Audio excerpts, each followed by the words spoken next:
For this match, you're going to need a very decent single target damage dealer. I don't think it gets any more decent than Indra and Diamo.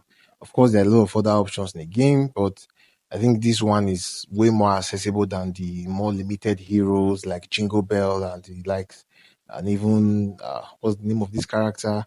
Little Jack. Yeah. So a lot of you may not have Little Jack. A lot of you may not also have um what they call jingle bell, or at least to the level where they can do a good amount of damage. So yes, definitely Indra and Diamo is going to be your option for this fight. Just a few tips.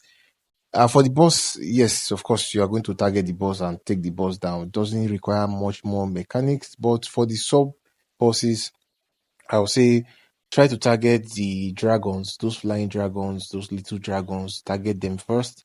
Of course, your AoE damage dealer is going to help you. In this case, I'm using Nita.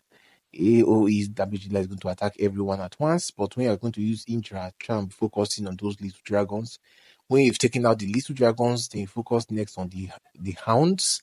Yeah, once you take out the hounds, then you now take out the scorpions, because this is the one elemental city where the scorpions are not as bad as, of course, all of them are terrible, all are terrible, but the scorpions are not as bad as the flying dragons and the hounds, because the hounds can freeze you, the flying dragons, they do a lot of damage, and they can disable your basic attack. So yeah, you don't want that, trust me, especially with Indra.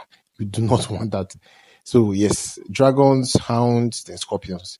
Then yeah, once you've taken out the sub bosses, then you can face the boss. And the special thing with Indra is that Indra can do a huge amount of damage at a go. You would see that when the boss had about 200 million health left, I took it out at once. So that's why Indra is truly amazing.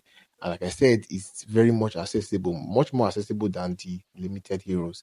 Anyways, that's about it. My build and my stats are at the end of the video. You could skip to that towards the end if you're interested. Yeah, I'll see you guys on the next one.